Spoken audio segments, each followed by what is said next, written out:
Thank you so much to everyone who has come out to join us tonight. I don't know if you know, but there is a football game on. We'll do our very best to finish on time if anyone wants to make it to the game, as well as obviously take part in this NLA debate titled AI Threat or Opportunity. My name is Camilla Cigar Anderson. I'm the practice leader at Hassel for our landscape and urbanism teams, and I will be your chair for the evening. This event is part of the NLA Built Environment Technology Program, and I'm also the chair of the NLA Expert Panel on Built Environment Technology. The event is organized by the NLA, that is London's built environment community, which provides access to hundreds of events, research reports, exhibitions, and business-critical industry insights. And on behalf of the NLA, I do encourage you to join the organization if you aren't already a member. Tonight's debate will be focusing on artificial intelligence. AI, does it present a threat or an opportunity for the built environment? And we will hear key responses from both sides of that argument, framed around that key questions, but ultimately it'll be you, the audience, that gets to sort of vote and choose a side. Since the release of ChatGPT in November 2022, the world has seen an incredible uptake in investment, development, and use of artificial intelligence applications. According to one estimate, reported by the World Economic Forum, the amount of computational power used for AI is doubling roughly every 100 days. This is, of course, having massive social and economic impacts across the world, including within the built environment professions. According to a recent report on AI and the built environment from Future Places Studio, the London Property Alliance, and G&T, 37% of architecture and engineering tasks could be automated by AI. A survey conducted as part of this research additionally found that almost half of participants were worried about how AI might change their profession. Another study referenced by Harvard Business Review found that people who adopt AI as part of their daily work are lonelier and less healthy than colleagues who use more traditional methods. When I was preparing to chair tonight's conversation, I asked Microsoft's Copilot to explain AI in one sentence, and it responded, "Artificial intelligence is a field of computer science that aims to create systems capable of performing tasks that would normally require human intelligence, such as understanding natural language, recognizing patterns, solving problems, and making decisions." In creating this response, I supposedly also used up to 10 times as much energy as I would have done if I'd simply performed an old-fashioned Google search. Broadly speaking, a generative AI system may use more than 30 times more energy to complete a task than what you'd use with traditional software. And this enormous demand for energy translates into surges in carbon emissions and water use, and may place further stress on electricity grids already strained by climate change. So on the one hand, AI may help our professions and people, and on the other hand, it can challenge personal and planetary health. This evening, our speakers will touch on key questions that are facing our industry specifically, from increasingly sophisticated cyber attacks to making some roles obsolete, to using AI as a valuable time-saving tool that could automate tasks and unlock time for creative thinking and innovation, to asking questions like, could AI-generated simulations and models be leveraged to design more efficient and sustainable urban spaces and reduce risk? Or on the other hand, is there a risk of unregulated AI-driven decisions in urban planning and construction, inadvertently perpetuating biases present in the data? And I've been told to remind the audience that we will need your help to come to a verdict at the end of this debate, and we'll be checking in with you all throughout to see where your opinions lie. And we'll start that now with a Slido poll. So if you scan this QR code, you should get a question just to see where we are sort of at this point in the evening before you've haven't had much input from our speakers. I'll just leave that up there for, I guess, a minute or so to give people a chance to scan it, and then I'll go to the next page where I'm told I will see the results. Are you sort of all, have you all scanned it? Everyone that wants to scan it has scanned it? More or less so? Yes. How are we doing for results? Where's Kat? Yeah, we're good? Okay.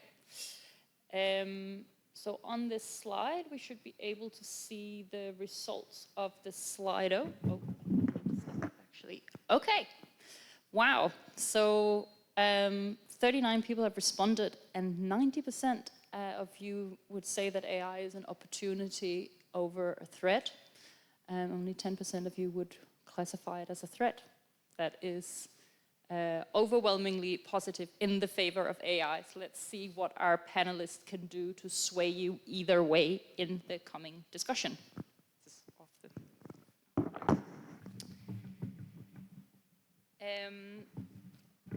Tonight's program has been planned as a competitive debate, meaning that the speakers have been asked to argue for AI either as a threat or as an opportunity, and to sort of try to save all of the nuances for the question round at the end. So please bear that in mind as the speakers take to the stage. They've got 5 minutes each, and I'd like to welcome the first speaker to the floor now. This is Alia Sintofenti, who is Head of Workplace and Interiors at HOK, and she is going to argue the case for AI as a threat for the built environment community.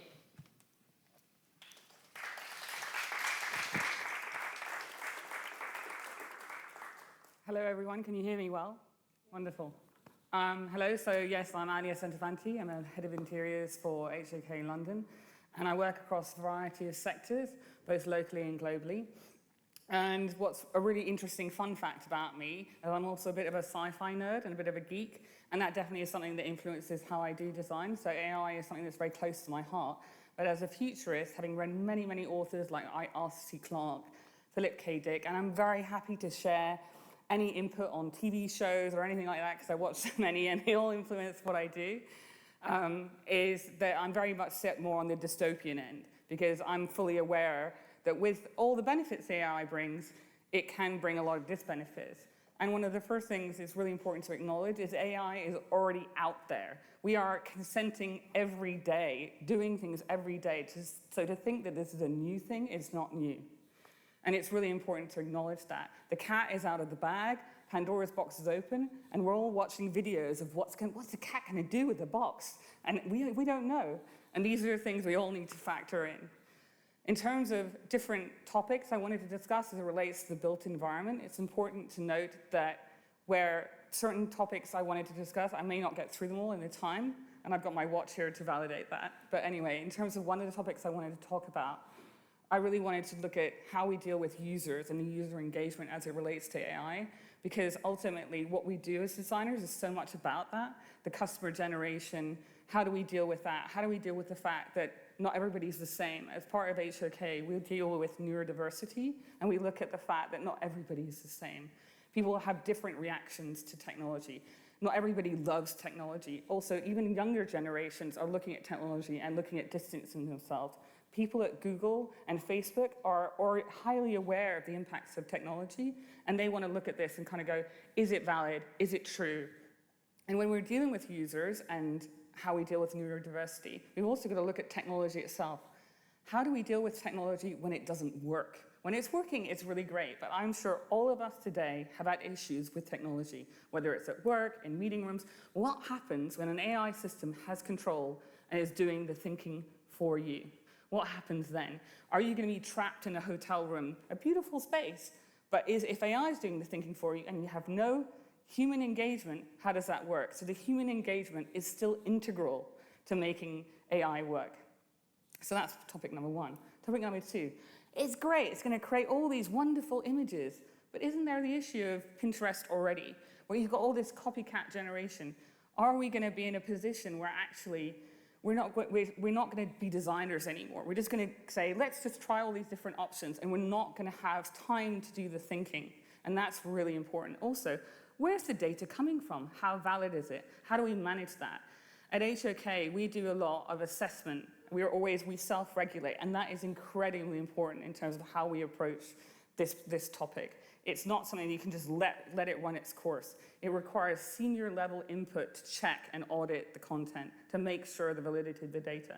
And I'm sure there will be other people who will talk about data and privacy, because that's obviously a key risk and a key issue, and it's something that we as a global practice are managing very carefully. Another topic, time. How do you manage time? I'm sure many of you are working already super fast to achieve client expectations. If we're going to be doing all these myriad of options, how do you do that in the sufficient time? Are we going to have time to assess and check? Or are we going to be faced with this sense of look-like competency? It looks like it's real, but what if it isn't? How do we know it's real? How do we know where the data is coming from? What are the motivations behind the data? Who's managing the data? These are all questions we need to be asking ourselves before we embrace this wholeheartedly. And then finally, we are in the face of, there is no doubt, a technological revolution. And like all technological revolutions, or just like the Industrial Revolution, it's important to note that there will be an impact on our industry. Just like all the reports that were identified earlier, 37% of what we do will be impacted by AI. There's also 300 million jobs are predicted to be, in the same report, the Goldman Sachs report, 300 million jobs are predicted to be affected by AI in our industry. Our industry is a key target, both for benefit and disbenefits. This cannot be dismissed. We need to acknowledge it, face the facts, not dig our head in the sand. And so in conclusion, that's the main point I want to make. We can't keep calm and carry on. We need to face this. We're going to be watching an episode of Black Mirror play out in front of us. We need to be accepting this for what it is. Either that, or we embrace the technocalypse, and we kind of go, maybe we should be looking at the utopian end of things. Maybe we should be rethinking and looking at nature and embracing the real world. I don't know if I've hit the 5 minutes or if I'm over. That was perfect. Fantastic.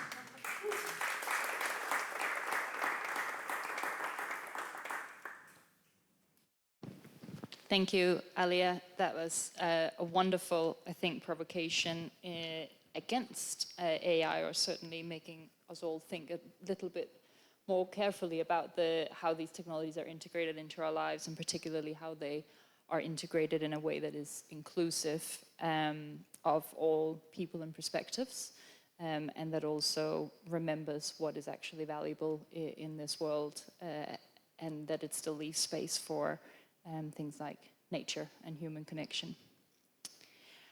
Our next speaker, I'm still here. Hello. Our next speaker is Martine Wouben, who is the head of data for London's Greater Authority. And I'm pleased to say that as the head of data for the GLA, Martine is going to be talking about AI as an opportunity. Preaching to the choir, apparently, which is great. I love to have people on board with me before I've even started. That's excellent. So yeah, I'm Martine. I'm head of data for London with the Greater London Authority.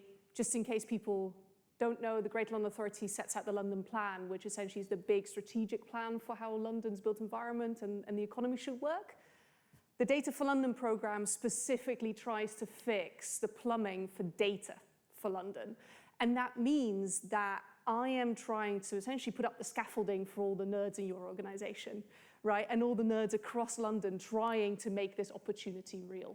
So what I'm going to cover is 3 opportunities that we see at that pan-London level. I'm not a planner. I'm hoping that Dale will cover the specific opportunities for the sector itself. But on a London level, I will cover the promise of smart cities and smart cities. Second, the efficiencies that can be created and the data that we can unlock through AI. And finally, the promise itself of a city data economy and how London's fabric might change just by virtue of there now being an AI sector and what that might mean for all of you. So firstly, Smart cities, it was a buzzword before AI was a buzzword.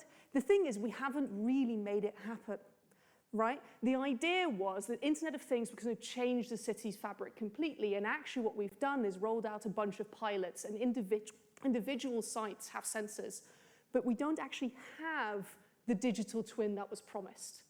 And we think that AI is the thing that might unlock all these little pilots, all these individual sites, and knit them all together. As the GLA, we are interested in that pan-London picture. We are interested in knowing whether the damp and mold in a home on the east is the same level as one in the west, or if not, where should the investment go? And critically, what can we do about it, right? Service delivery could be enormously changed by having proper idea of what this smart city infrastructure is actually looking like. That is analysis that we currently cannot do for a couple of reasons. One, the data isn't stitched together. Two, we don't actually have the data sharing agreements to even want to stitch it together. And three, we don't have the models to take the sheer volumes of data that's actually coming out. So the opportunity that we thought was going to exist 8 years ago, where people were talking about smart cities, never materialized, and now it might. Second, AI efficiencies. I think there were already questions about, are we going to use AI to judge planning applications? I think the bigger problem from our side actually is the number of planning applications that will be AI generated, rather than how we actually make the decision. The efficiencies isn't so much in asking an AI model to say yay or nay to a planning application. The efficiencies come from taking a 150-page document and extracting from it the things that we need as humans, as planners, to say yay or nay. At the moment, an awful lot of data, an awful lot of information is locked away in unstructured data, is locked away in documents, is locked away in BIM models, is locked away in people's heads. And what AI is very good at is pulling out what you're asking it to pull out and notice patterns. And the amazing thing that the really experienced planners, the really experienced architects have in their heads is the history of the patterns. Oh no, we shouldn't go for that site because actually we've already applied 4 times, so it's always been turned down because, I don't know, we don't have the right kind of style for that particular area. Or, oh no, we can't do that because actually the energy grid isn't ready for us yet and it will take another 3 years to do that. Those are the kinds of things that actually a really experienced architect or planner shouldn't have to contribute. We should just know that based on the data, and we should be using the experience and expertise of people to actually add the insight, the value, the aesthetics, the beauty. That's what they are extremely good at doing and currently are spending too much time on other stuff. Finally, the city data economy, the fact that there is now an AI sector in London. It's expected to add another 500,000 jobs by 2030. There's over 1,000 AI companies across London, many of which are actually quite small companies. There are opportunities that presents to people like you thinking about the built environment. What does the fabric of the city need to look like to respond to that, right? Do all these people work from home? Do we need more residents? Or do we need education spaces? Do we need data centers? I'm a bit scared to say the word. But we should respond to this entire new economic sector in completely novel ways. And I think that in itself is an opportunity to think big, think out the box, and make the most of all of that expertise and skill that's flowing into this city.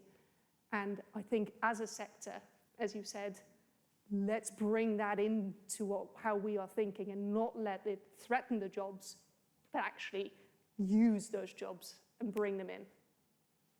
Thank you.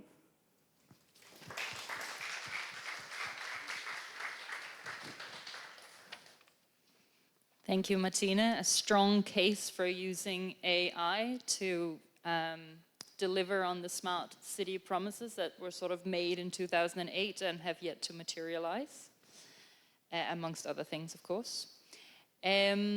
Next speaker is Reem El Khatib, who is a risk and research manager at Lockton. And as a risk and research manager, you're going to be telling us a little bit about some of the threats that AI might be presenting to our industry. Please join us on stage. Thank you, thank you, thank you. apologize. My brain does fire up really quick, and I need to walk while I'm speaking, just to make a point as well. So I lead the risk and research function at Lockton. Lockton is an insurance broker here in London. And part of my role is emerging risks. I specialize in emerging risks, trying to understand what the impact is for our clients, prospects, looking at different industries, and what are the emerging trends and how could that impact the businesses. And artificial intelligence is a massive topic for me. I think this is the 7th roundtable or debate we've been part of just in the past 2 months on this topic. And unfortunately, being a risk manager, I will have to give you the negative side of things. When I think about risks, I do think about it from an opportunities and threats perspective. However, for you to be able to reap the opportunities, you need to understand the threats. You need to have the capabilities to, or the resources to also mitigate some of those threats. And I would like to paint a holistic picture of AI and artificial intelligence and just artificial intelligence in general, and contextualize it a little bit to your industry. Think about the applications of AI in your business. Think about the areas of application and think about its dependency. We mentioned data. AI depends on data. AI's performance is as good as the data that goes into it. So the health of the data that you're using to train your models is going to also depict how the output is going to look like. And while the opportunities are massive, how healthy is the data and the training data, and how much is it, how many anomalies do we have in the data that we're training the model to perform the way we want it to perform. And there's emerging trends that we're seeing in this sector, such as data poisoning. We talk about data change, we talk about data bias and discrimination. How much control do we have over that kind of data that goes into the models, and how much human oversight do we have in making sure that there's consistency in the data that's being inputted and trained and monitored over time? And we are seeing certain events starting to emerge now where actually the output is not as accurate as we'd like to be, especially because AI does perform in an interesting matter where it can hallucinate, where the data that's being used, if there's certain anomalies in it, the output might not be factual or accurate because of that. Now, unfortunately, with data, that could create incentive, that could create attention by individuals that want to use the data for their own benefit, i.e. cyber attacks and cyber incidents where that data is being used for their own sake. There's certain data poisoning might create certain entry points into the model where it could be manipulated to the benefit of the attackers or the perpetrators, where they have access to that model. Now they have access to the information that you're using, they have access to your IP, they have access to all that data that's generating your intellect. And that data is not just yours, it's your clients, it's the communities, it's every single data point that generates that final output. There's a regulatory aspect to things as well. There's certain laws that regulate your sector and your business, and you have certain obligations towards the data that you're storing, you're processing, and you're using. So where's that data coming from? How is it being handled? How is it being processed? Where does the liability sit exactly?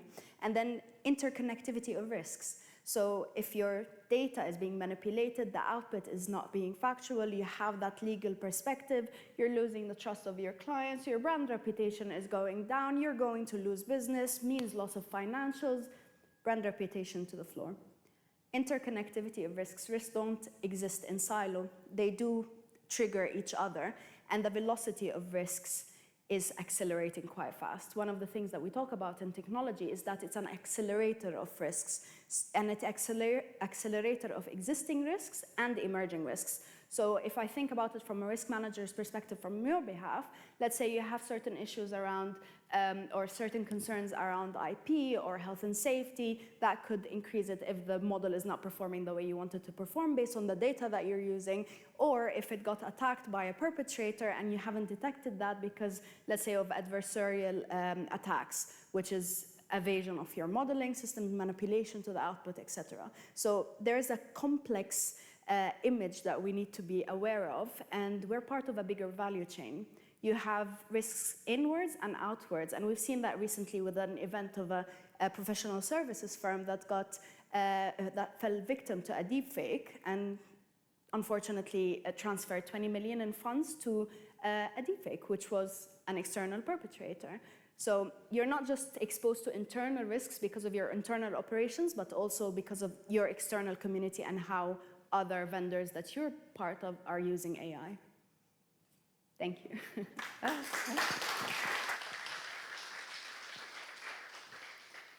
Thank you, Reem.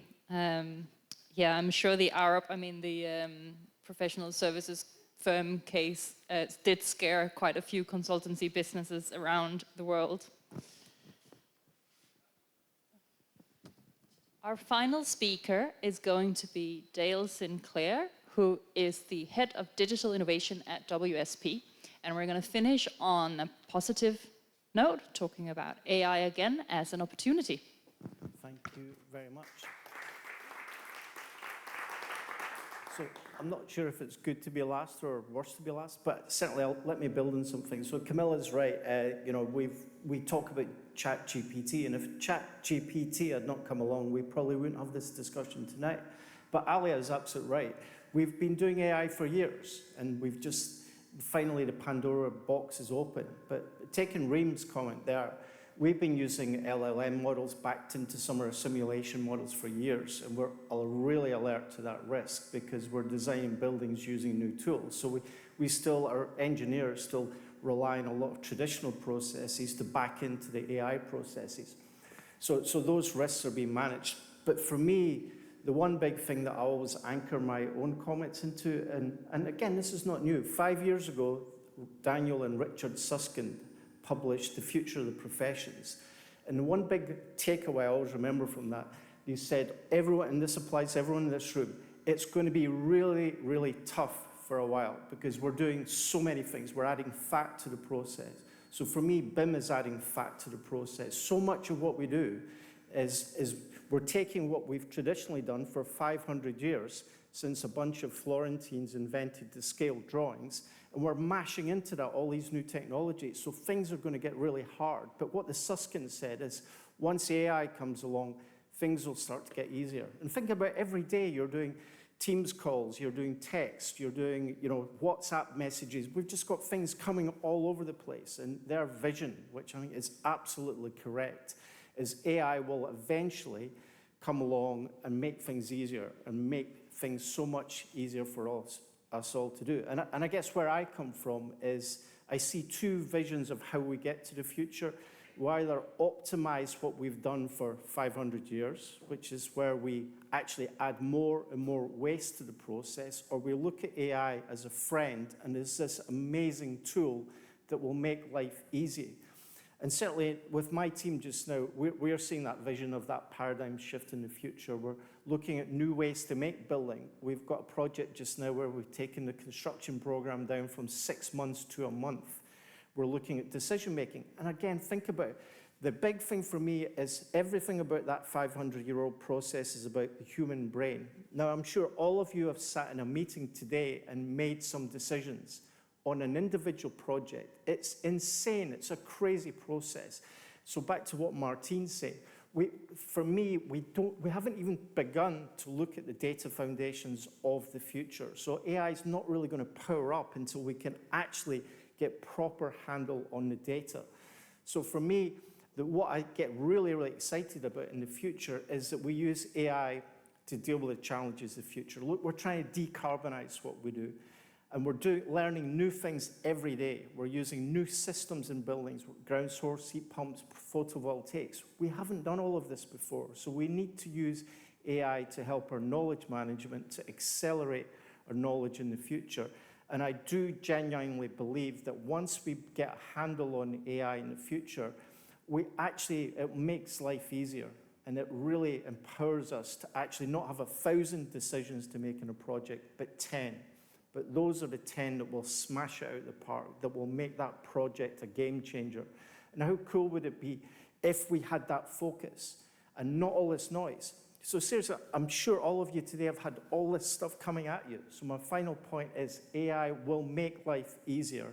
It will allow us to focus on the data that we get provided with, But listen, humans are going to be a vital part of the future, and it's that ability to use AI to make all the intuitive calls that will make the big difference. And my final point is, been speaking to some neuroscience scientists recently, and I think let's not forget there's a balancing point here, which is not just about artificial intelligence. The human brain we don't even understand. So we're talking tonight about how we don't understand AI, but we actually don't understand the human brain. So some of the work that, for example, UCL is doing out at Pearl Building around neurodivergent kind of themes, some of the stuff that Ali has spoken about, it's all relevant to AI. And I think in the future, balancing AI with kind of human intelligence is such an exciting future, because then we can use neuroscience and all these other things to look at things that we haven't even thought about before. So yeah, I'm really excited about the future, and it's definitely going to be AI driven. So thank you very much, Camilla.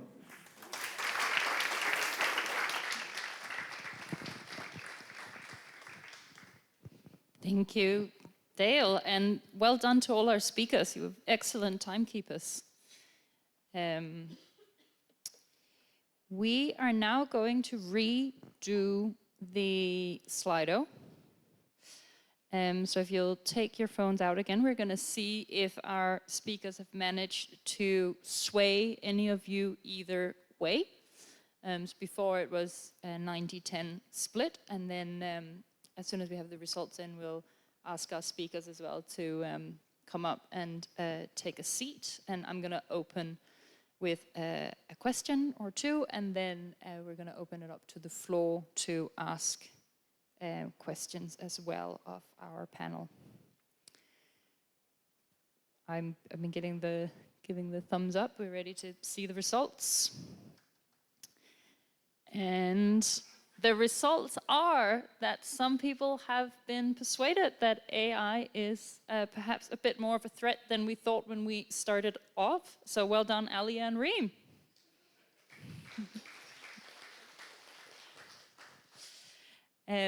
Would the panel like to join me up here, please?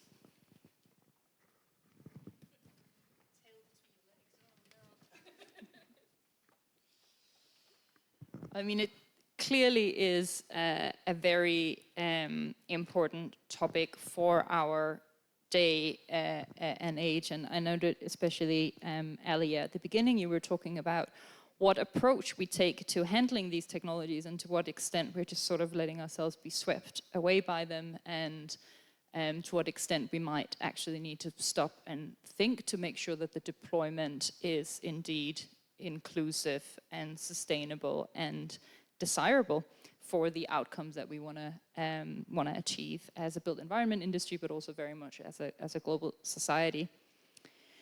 I'm gonna start by asking a question, which is a little bit, we're looking at this model here of London, and that's obviously a product of different building technologies that have come out over the course of the centuries. You've got your railways here from the Second Industrial Revolution. You've got your skyscrapers from the 20th century, which were a product of, or which came along with elevators and HVAC technology and so on. But what does a world designed by AI look like? And does it look any different from this model that we're looking at here? Or is it sort of going to look the same but just work better and faster and easier and more effective, or potentially less inclusive and more nebulous, depending on what side of the argument you take? I'm maybe going to pose that question to Martine to start with. Yeah, a lot of the opportunities I see are actually kind of about pattern matching. So a London designed by AI probably looks quite similar because it's going by what it's seen before. And the amazing thing that humans do is create stuff that's never been seen before.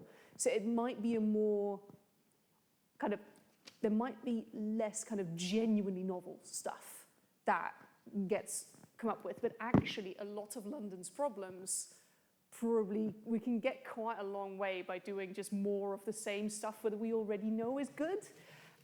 So London would still be a better place, but we may not see, it's this classic thing of, you know, if you ask people what they wanted in the 18th century, who said a faster horse. We would probably get a lot of faster horses, but we wouldn't get a car, I'd say. The wonderful thing is that a lot of the work that's been done before has tried to be quite inclusive. So I don't think necessarily we'd be encoding. We could probably find solutions to the problem of encoding the wrong sorts of history in it if we're deliberate about here's what we measure success by, here is how we say these are the things you're optimizing for. We can probably design something around that. But genuinely novel things, I don't think we'd see. Okay, I think that's an interesting perspective. And Alia, I wonder, as the head of workplace and interiors, sort of in your world, do you think that the physical environment is going to change massively, or is it going to be sort of more recognizable patterns and optimized patterns, but based on what we've seen in the past? Sure, I mean, I don't know. I mean, there are lots of people. I mean, there's a Chinese company, Xtool, who's already designed a hotel that's built by AI, so it's already happening. But equally, I'm sure many of you have seen the image generation it can create, whether it's for interiors or architecture. It does tend to be copycat generation, so it's still designed by Pinterest, but more of a mashup of different ideas. But you can source AI and kind of say, I want this, and let's try it together. So I probably would disagree. I think it will look different, but I think the point that's really interesting is it depends on what, again, I go back to what the data that is being plugged into it. So it depends on, is the planning system going to change with the new government? I don't know. And then also, what are the motivations of the people making use of it? And that's the big risk, is not everybody has good intentions here, right? And with AI, if you're going to use it and it's fast and it gives you what you want, right? Do you shortcut things, right? And that's the risk that I think we all need to be aware of. And Reem, from a risk perspective, and if we look at how digital technology is being integrated into the built environment, you spoke a little bit about the risk of software being used maliciously and data being, I think polluted wasn't quite the term you used, but something along those lines. But also, what sort of risks does the industry see in terms of terror incidents against our data centers that hold all the information that might be running our cities, or the fact that most of the grid that lies under the streets in London are owned by private corporations that are located outside of the UK? Are those sorts of risk assessments being made? Absolutely, and this is why I wanted to paint the picture a bit more holistically when we said that risks are interlinked. And when we're talking about the data, you're not just taking data from one point, it's multiple points. And for AI to be able to perform the way it should perform, you're looking at thousands, millions of data points for it to be able to come up with an outcome. And with the sensitivity of data and the whole point of intentions of the perpetrators, how are they going to be used, the data? And depending, if we want to contextualize it, and this depends quite massively on the areas of applications of AI and the types of AI that's being used and the types of data that's being used. So let's say if the data is personally identifiable data that could potentially be used for identity theft and used also for like crime and fraud and all of these cases, that's quite different to, for example, data that's quite internal, that's used to threaten a business internally and then demand a ransomware. For example, there's a disruption of business operations, etc. So it would change quite massively depending on the technologies that are being used and the intent of use and the data that's, why are we using that data and what's the output of that data? But going back to the data centers, it's massive. Think of it as a hub where it contains all that intelligence, and that intelligence is being used, it can be used in various ways and various methods. And think of it from a financial perspective, but also a reputational perspective, where that data can also be used to create deepfakes. For example, if there's any information that's out there, like, I don't know, speech recognition, they use also visuals, they use all of these things to try and imitate certain individuals. And then if they have personal data that's more identifiable for that individual, then they might gather more information on them, and then that creates more sophisticated, targeted attacks, I would say. So it is more from a holistic perspective of, again, we need to contextualize the risk to understand what the implication is, and it tends to vary from one area to another. I hope that answers the question. It it does. Thank you. And Dale, just coming to you last before we open it up to the floor. How have you seen the use of AI in the design and engineering industry impacting the outputs of your work? I think we're just dipping our toes in the water. I think we're just optimizing our own individual silos. We always talk about the profession being, well, the industry being siloed. So I see the automation happening at a silo level. And what really excites me is when we start to do things across all disciplines, using this massive data sets. And we haven't really dipped our toes into metadata yet. So I think we've got a lot of foundational things to do before we really power up the data. But I mean, again, look at this model. It's fantastic. And I don't think we'll create, I get this all the time. People say, well, we're going to have cookie cutter architecture. That's not the case. I think what might happen is when you go into a toilet, toilets inside your house might be the same size, but it might have different tiling. You won't even notice it's being created by a mass manufactured process. But what you've got to remember is lots of things are in motion here. So we're changing how we make buildings at the same time as using AI, and we're using programmatic approaches. But I think those approaches will change how we do architecture, but I think it will be mainly around the things that we don't see. And I think that the things that we see will still have brilliant architecture. I mean, 10 years ago, people would have said, they said, well, there's design and build, it's horrible. And now we've got buildings winning the Stirling Prize with design and build. It's the same with AI. We will see a building that's used AI, because everyone's using AI, in the future winning the Stirling Prize. But it's not going to be AI on its own. It's a tool. At the end of the day, it's just a tool. We're all alert to the risks. We're obviously working a lot of sectors where security is huge. So I'm less concerned about some of the risks. And of course, actually, AI works on some simple levels as well. It doesn't necessarily have to lean in on massive kind of data sets. But so I'm really excited about how we use it. And listen, evidence-based design's been around for a long time, and this gives us like souped-up evidence to make our designs better. Elliot, did you want to jump in there? I have one thing that occurred to me.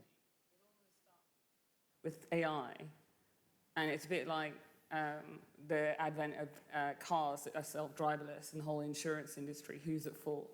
If AI is designing these things, who are we to say that we as a company are the designer? Who owns the design right? Who owns the IP? That becomes an interesting risk. That's an easy one for me. Okay. We've designed pretty much most of the high-rise buildings in the city. My PI is on the line, not AI's. Right. So at the end of the day, it's my company whose PI designs the building, not AI. So we have to have all the checks and balances to make sure that we have actually designed it. But I think the one thing in the future, which is quite interesting, is a lot of the old engineers have got that intuitive knowledge when they look at a beam and they go, wait a minute, that's not right. So the challenge in the future for the younger generation, this is in my generation, we had calculators for the first time. I remember my grand going, oh my God, this is amazing with calculators, and it's never going to work. It's never going to work because you can't do arithmetic. Well, it seems to have worked okay over the last 30 years. And I think AI will be the same thing. Yes, it takes a skill set away, but it powers us up in so many different ways to do other things that we couldn't do. So, yeah. On that note, if anyone in the audience have any questions, I'm keen to get a bit of a debate going this way around the room. I think there's a roaming mic here, and there's a gentleman right in the center there where you can hardly reach him who has a question. Is there a danger that there can be a consensus bias in data which could have a serious effect on ethics and political systems? I mean, thinking obviously of charismatic people like Trump and Hitler.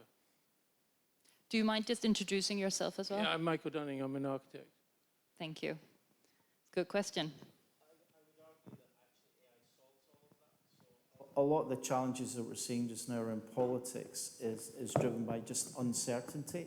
So back to what I was saying, the Susskind said in the future we'll get a new norm. So I think in 10 years' time, we'll begin to see clarity. AI will make things so much easier, all the stuff that becomes so hard just now. And I think in that environment, we've not touched on the jobs market, we'll be able to deliver more homes with the same number of people. So we'll have productivity improvements, which will help the economy. So I think AI is all part of that. And yes, AI data centers use more energy, but overall, we'll be doing more with less resource. So But I think that question as well, sorry, goes to, and I can't remember which one of you was it that pointed this out, but about how the quality of the data that is put into the model reflects the quality of the outcomes that you will get. And you mentioned, Dale, that this is about going from 1,000 decisions to 10 decisions. My personal fear would be, well, how do I trust that the 10 decisions this computer is putting in front of me are the right things for me to think about? And I would love to hear from you, Martina, how with the large data models that the City of London that the GLA are putting together, how you are sort of addressing this inherent issue that there is in the fact that the data sets we currently have just also aren't representative in the way that we would want them to be. Yeah, so I think there's a lot in that question. Sorry, that's why I'm pulling such a difficult face, because I'm trying to give an answer that answers every bit of it. I don't think I can. I'm gonna have a stab. So the models we use, first of all, we are really investing in filling in the gaps. So the mayor is putting active money and resource behind improving the fiber spine so that we have better coverage across, so that when we, for example, use big data to measure footfall, right? We use pings from your mobile phone to get a sense of which high streets are healthy. We know that if there's a high street in a black spot, like a spot where we don't get signal, well, then those people aren't being served. So let's make sure we get signal there, right? So there's investing, fixing the plumbing that needs to happen, and we're very aware it needs to happen. And so that's what we're doing to enable everybody else to have better data. The second thing is scaling these pilots up, because at the moment, a lot of this smart city investment has been a little bit patchy. We know there's a really good hub of excellence around the Olympic Park. There are several councils that have done amazing stuff, getting sensors up and getting the kind of big data sets about the built environment. But like I said, it's kind of a patchwork of pilots rather than scaling them into an actual quilt that we need at the London level. And that's another kind of infrastructure that we're trying to kind of make sure that we patch it across. That's not quite answering your question about how do we deal with the consensus forming, where the data, as soon as we all have a full data set, it will point us in a direction. And if everybody is using the same AI software plugin, everybody will get the same answer. The important thing is that I get the sense that the expertise will come from asking the right question. And people will compete on, no, what I ask the AI model to optimize for is sustainability. What I ask the AI model to optimize for is public realm and public spaces. And that is what people will start to compete on their values and their vision for the spaces in the built environment. Not so much that we're able to do the maths better than the next agency.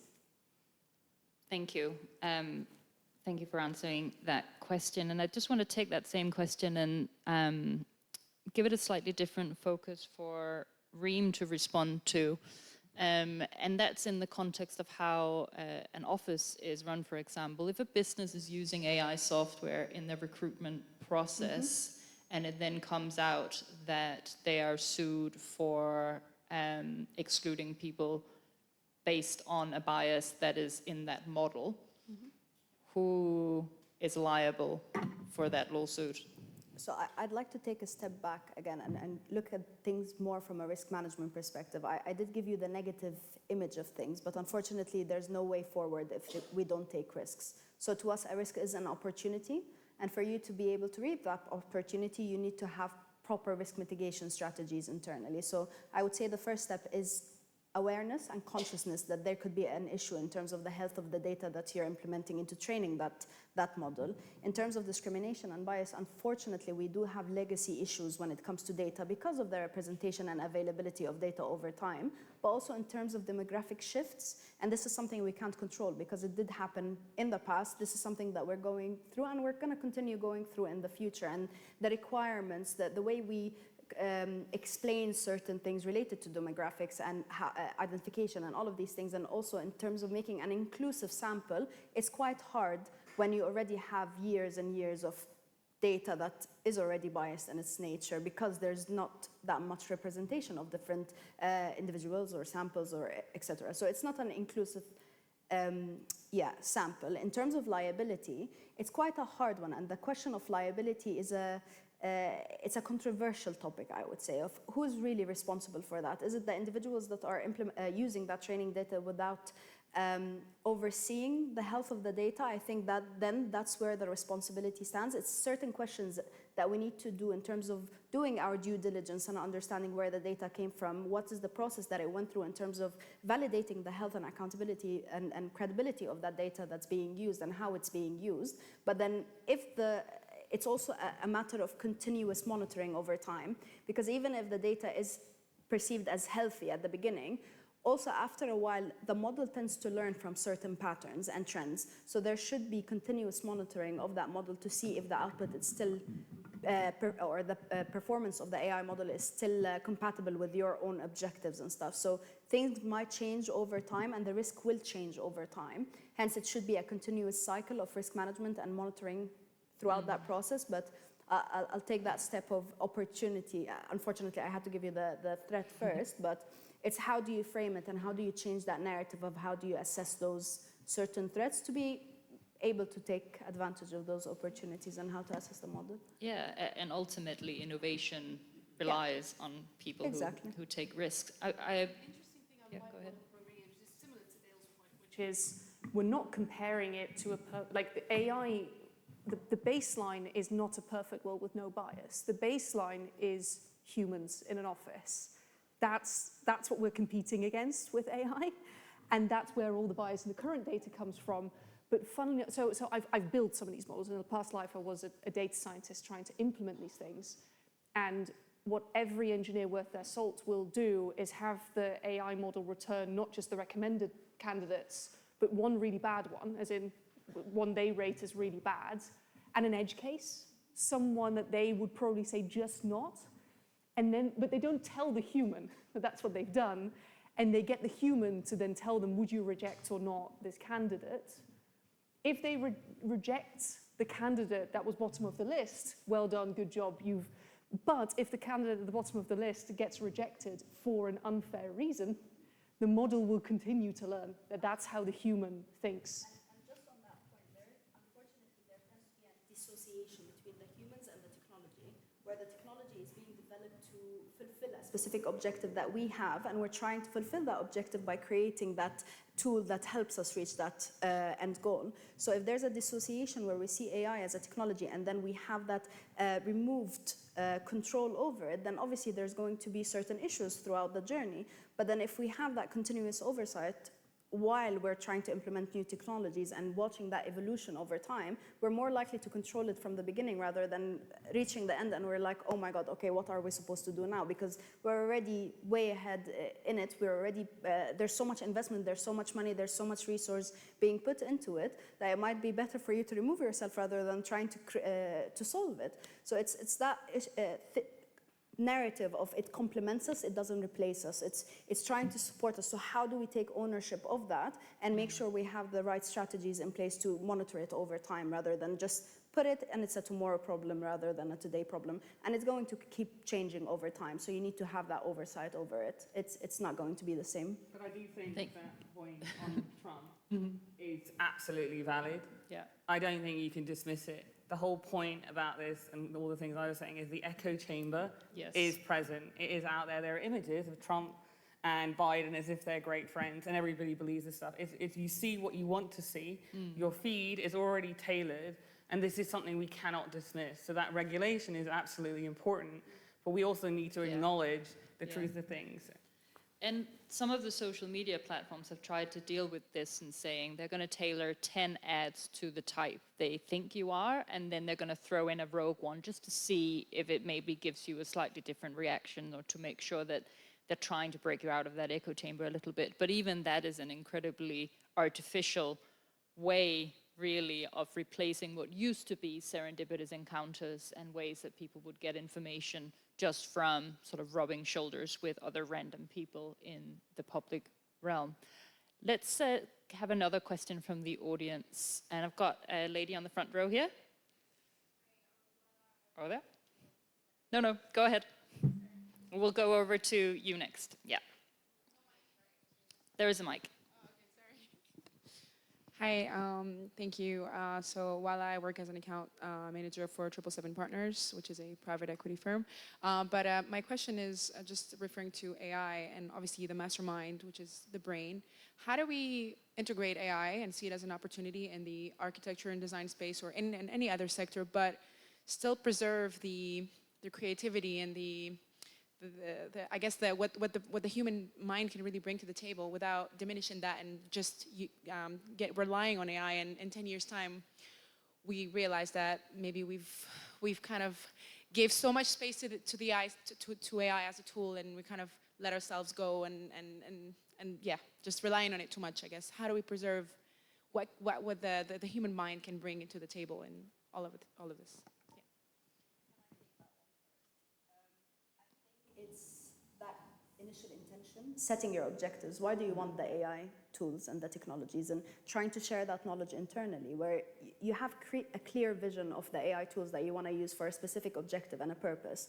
And the idea is, if you wanted to replace certain individuals for cost cutting, then that's your intention, and that's how it's going to create that culture and the energy around using AI technologies. But then if the main purpose and the sole purpose of it is to complement the skill sets, and then you upskill other skill sets to try and work together to create more of operational efficiencies, it's all about communication, and how it's that conversation that you should have consistently with the individuals that will be impacted. And it's across the organization. It's not just those individuals working directly with AI, but it's also those that would be indirectly impacted as well. And it's the different stakeholders. It's not just, let's say, employees, but also your clients and investors and etc. So it's having that holistic perspective of the impact with the intention, and then communicating that intention and making sure you create that confidence and trust when you're using those AI technologies, I would say. I think it's important to remember that I always say, I very rarely have a good idea when I'm sitting staring at a computer screen. It's usually when I'm going outside, experiencing the world outside. And that's something I did wonder with AI, with all these great tools that we'll be able to do. Will it force us to go outside, to check things, validate things for ourselves? Will it actually force ourselves to almost distance ourselves from this high technology, so that we can genuinely start sketching again? Maybe it will be a benefit in that sense, where we already know the risks, we embrace the risks, and we take advantage of that, but we do return back to the sketching, because it's something that I think we do miss these days with the way that we approach design, and I think that's just something we've got to remind ourselves of. And it does require that constant reminder that it's our brains here that create the joy and the imagination. AI can't, as yet, we don't know, but can't yet replace that. That imagination, it still comes from us as human beings. I'm going to take another question from the front row here.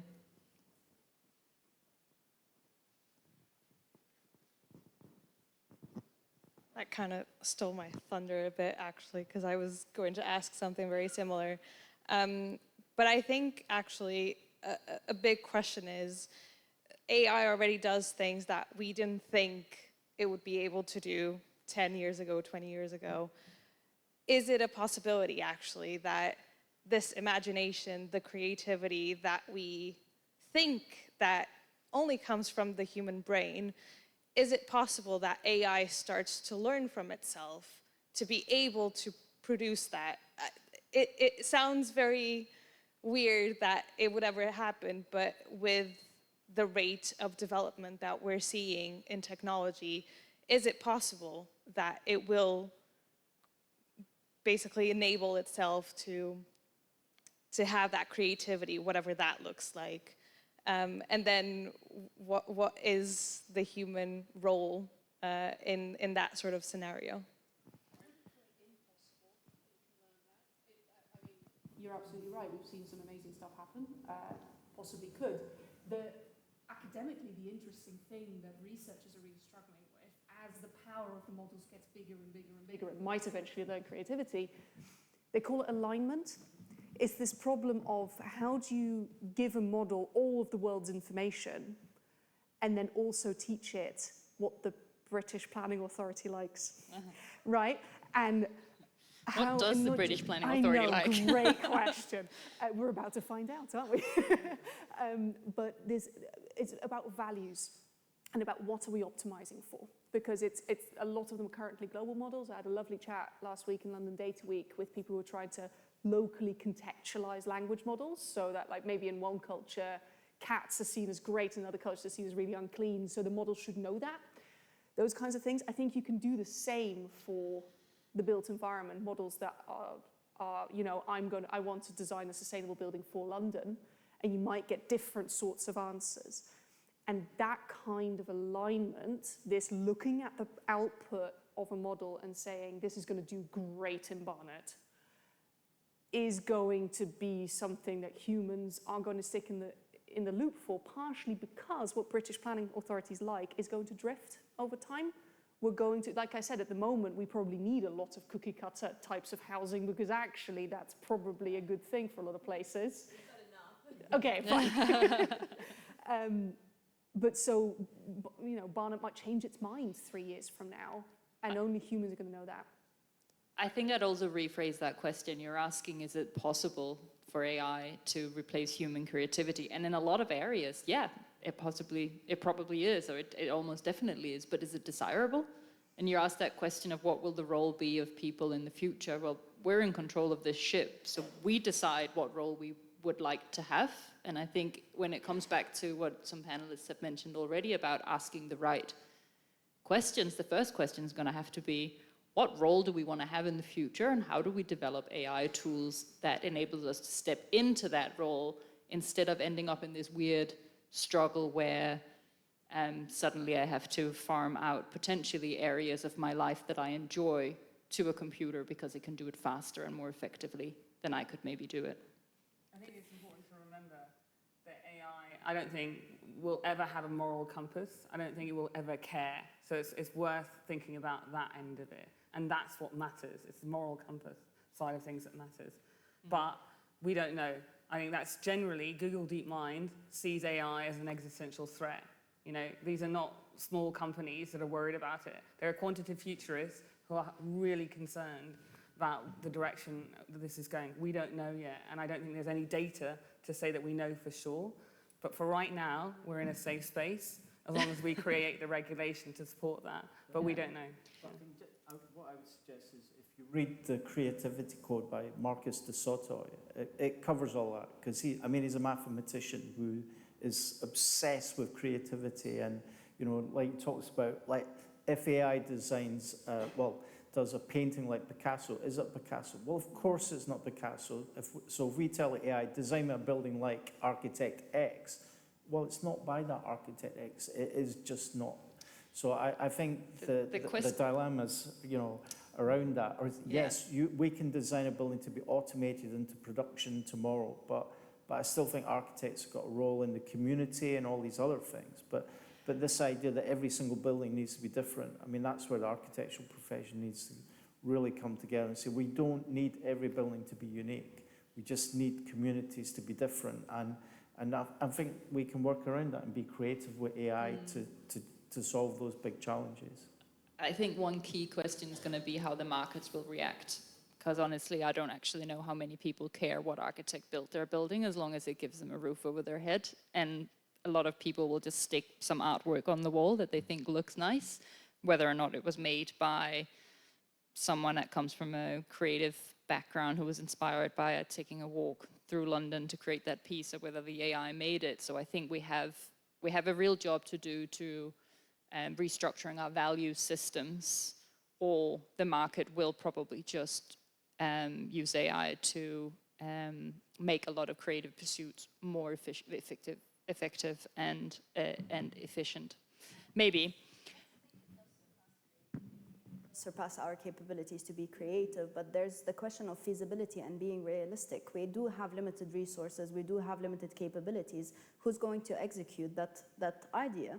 So there's ideation where we can be as creative as we want to be, but how realistic is it for us to actually implement what we're thinking about? So there's also timelines of time and need where AI models can, and they have performed in ways that are very interesting, where one of them recreated a model of a game just to win every single time because it realized that actually if I've changed the configuration of the game, I can win every single time. But does that mean it's feasible for us as individuals that have our own objectives and resources and capabilities and timelines and strategic objectives for us to implement whatever AI models are coming up with? I would like just a last question from the audience, and then we're going to have closing remarks from the panel. I'm going to pick someone from the back row here. Let's go with the gentleman in the glasses. Hi, everyone. Thanks for your discussion. It's been very good. I think whether you are for AI as a threat or opportunity, a key skill is to be critical of its outputs and what it generates.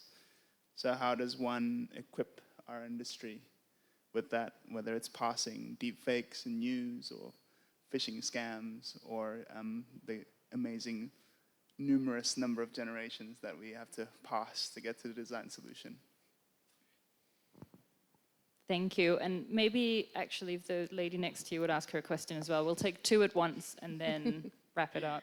Thank you very much. Hi, I'm Nina. I work as a computational designer in the same firm as Jonathan and Camilla, and I work a lot with AI. And my question to the speakers would be, so there is this big topic in AI that it's called democratization of AI and how companies are trying to make it accessible to everyone worldwide, regardless of social class or like financial means. And I am wondering how we can translate that into the built environment. Do you think there is an opportunity to use AI as architects and designers to democratize design, bring it closer to people, make it more accessible, and bring social change in the built environment? Because we talk a lot about our creativity and is AI compromises our creativity, but I think it's also important to talk about how can we bring change and make it more accessible to people. So that was my question. Thank you. So one question there about how you teach people critical thinking, and one question there around whether it can be used as a tool to democratize the design process. And maybe if we start with that question for you, Alia, because you talked about user engagement in your opening. Which question, the critical thinking or the democratizing? The one around democratizing the design process by using AI tools, but yeah, by all means respond to both. Yeah, I think it's really interesting.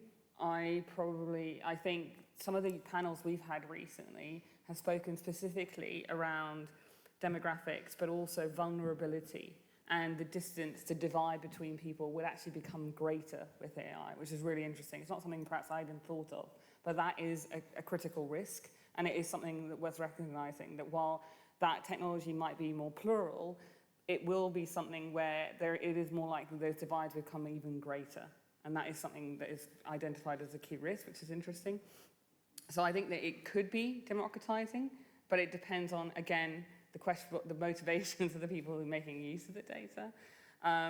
But I think having access to tools that can help you to do things and to optimize what you do, and there are lots of things, benefits, I can talk about benefits, I don't have to talk about just the negative anything, around feasibility studies, which is really great. You can test win loads, and everybody having access to that information is great. It means that younger, hungrier companies can do more with less, which is really quite interesting, and there are companies that are doing that, so it will challenge all of us, which is great. It means that we're all having to think and look at things differently, so there's that benefit.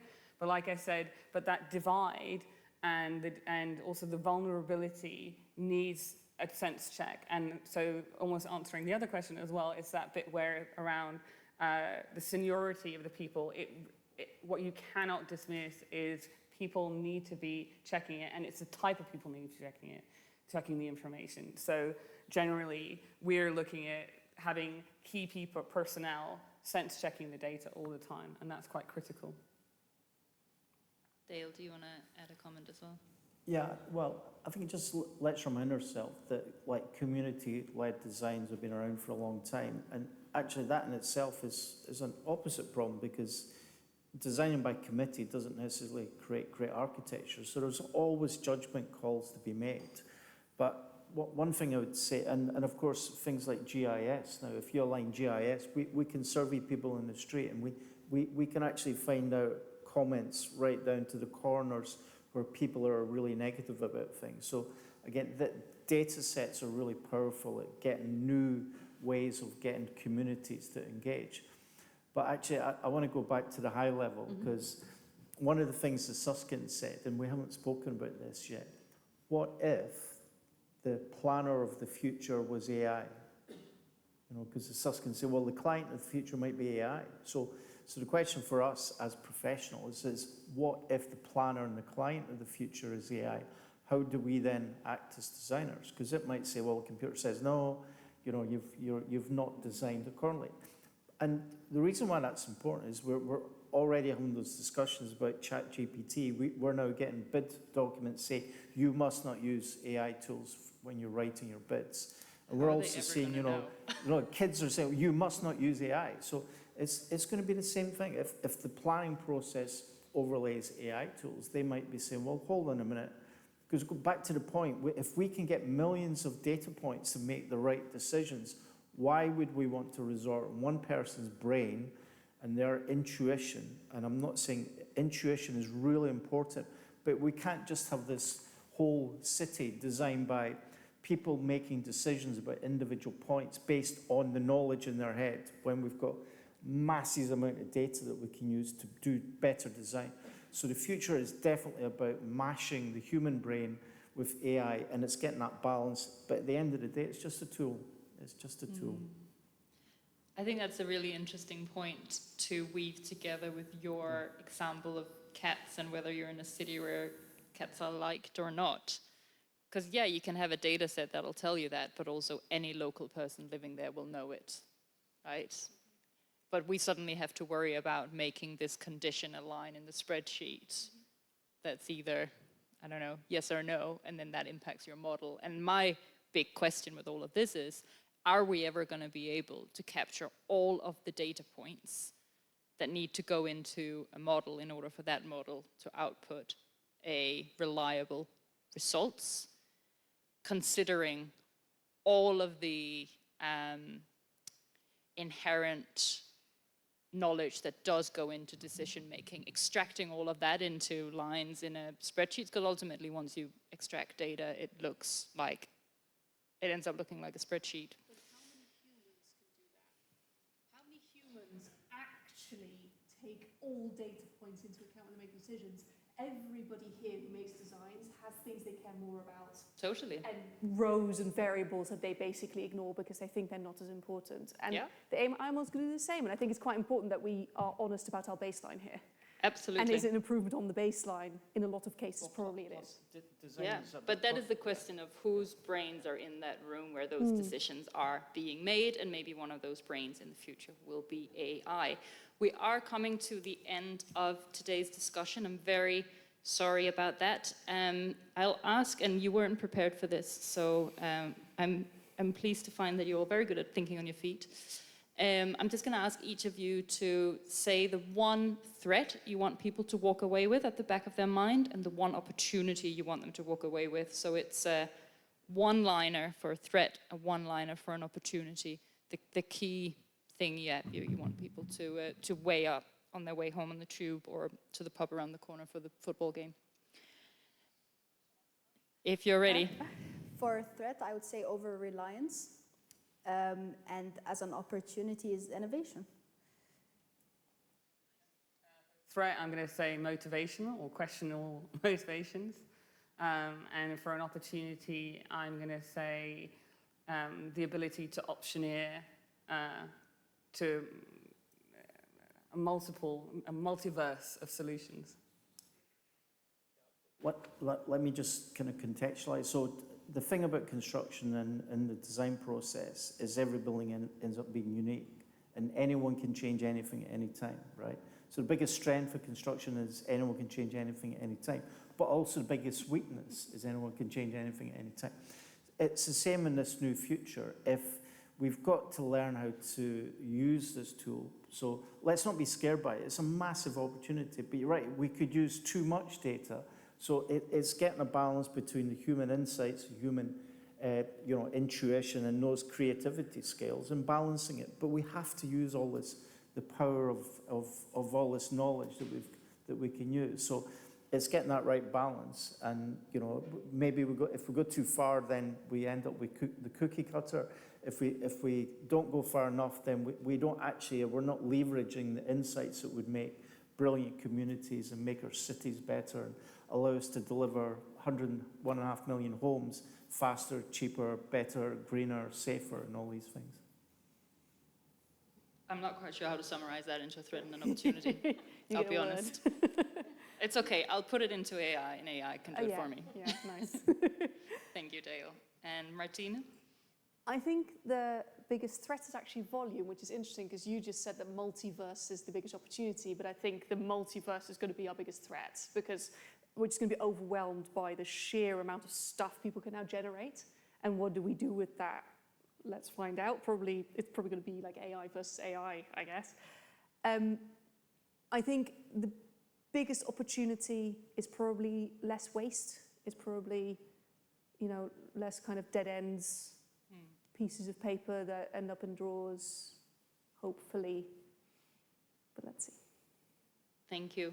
Thank you so much to our panel. Thank you so much to our audience. I hope you've enjoyed tonight's discussion, and I, more than anything, hope you'll walk away from this and perhaps think a little bit more critically about AI, as Jonathan pointed out as well, both in terms of its opportunity and harnessing those, and in terms of the threats and mitigating those. This power is in our hands, and it's good that there are so many smart brains in the room tonight. Thank you.